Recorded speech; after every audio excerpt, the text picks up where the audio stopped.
સુપ્રભાત. આજે મારા મંત્રીઓ ક્યાં છે? હું તેમની સાથે રસ્તાની નવી યોજના વિશે ચર્ચા કરી.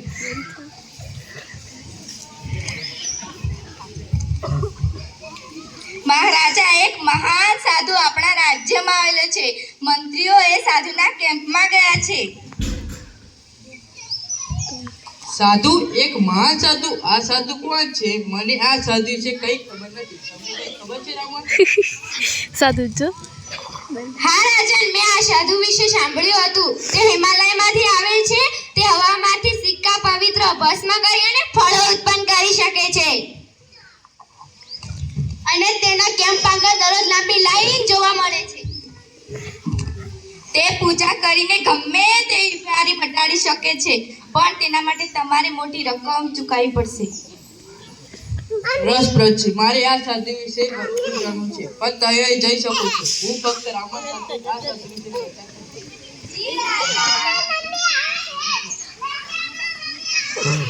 રામન, તમને શું લાગે છે? શું તે સાચો સાધુ છે? સારા સાધુ તેમની સેવા માટે કદી પૈસા માંગે નહીં.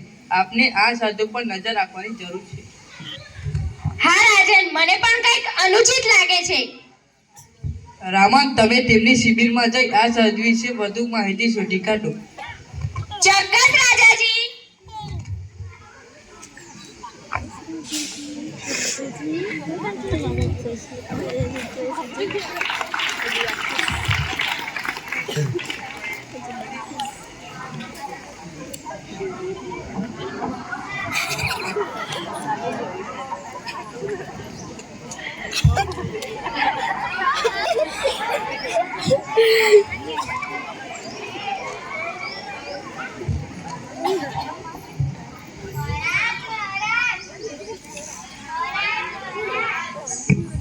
શાંતિ રાખો, શાંતિ રાખો. ત્યાં જો માન સાધુ તેમની પવિત્ર આંખો ખોલી રહ્યા છે.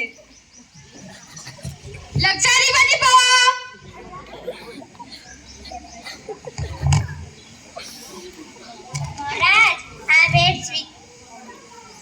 મહારાજ, આ ભેટ સ્વીકારો અને મને કહો કે હું કઈ રીતે ધનવાન બની શકું. મારા વાલા બાળક, તું ચિંતા કરીશ નહીં. હું તારી ભેટથી બહુ ખુશ છું.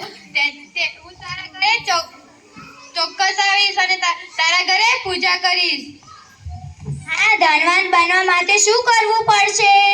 વાલા બાળક, ધનવાન બનવા માટે ફક્ત 2 સોનાના સિક્કા કપશે. હા, આલ્યો 2 સોનાના સિક્કા.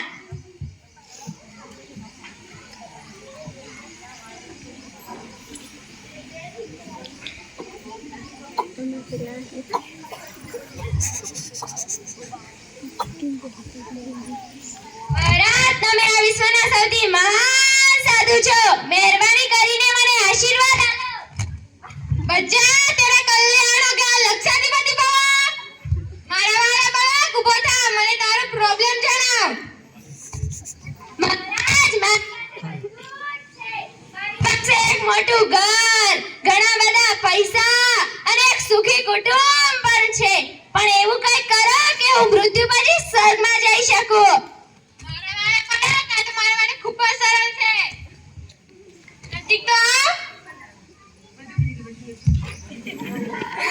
હું આ દુનિયાનો સૌથી નસીબદાર માણસ છું. મારી પાસે એક જાદુઈ વાળ છે. આ વાળ આપને સ્વર્ગમાં જવાની એક મફત ટિકિટ છે. મહારાજ, મને તમારા દાઢીનો એક વાળ ખેંચવાની પરવાનગી આપો. મહારાજ, તમારા શિષ્યને તમે ના કહેશો જ નહીં.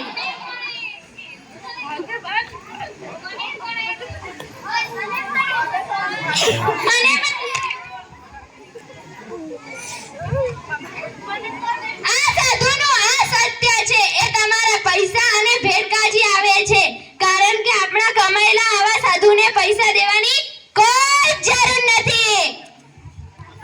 ઓ, 2 મારા સોનાના સિક્કા. ચિંતા કરશો નહીં. રાજાના માણસ ગયા છે અને તેમને પકડીને પાછા લાવશે.